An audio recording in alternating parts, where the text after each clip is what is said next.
Hello, good morning. Niyata sa itong Red Hat nga farm. Bago ra ko naka-harvest. So, ako ipakita ninyo ang akong mga sili. Naagay problema na yung mga kulot-kulot ang uban. Pero dahag bunga, sama niyo. Hindi ay tapad. Naamagay pa yung bunga, pero ang iyang dahon medyo kulot.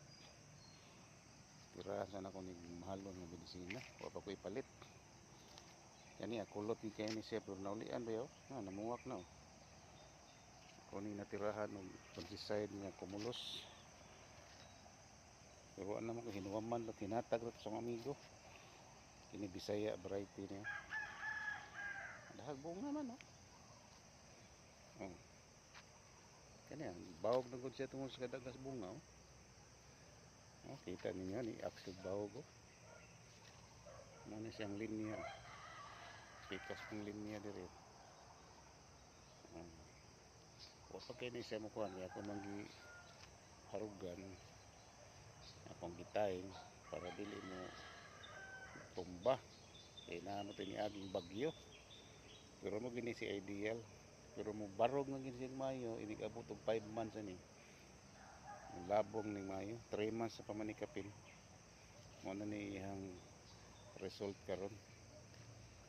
Ni aksyon nagkatumba tungod sa kabaga sa bunga daghan sa bunga bago ra ko nag-harvest karon mga 2 kilo guro to.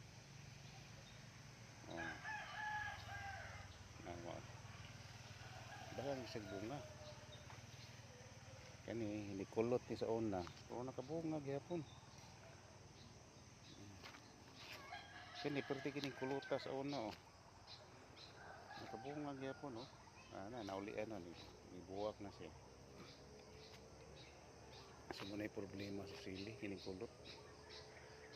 Mukulot din siya gupanahon ting uwan. Ug ting init sad malawas pod kay sa init, pastil lang kalibog ba ni kinabuhi mao gani sa farmers kinanglan maka-adapt ka sa ihang inayahan kay og ting init kinanglan kag bubog tubig kay malawas ang dahon. Kung ting uwan sad mo po atake sa mga sakit, mga virus sama ng fungus or mga insect, madaot sad ang atong tanom.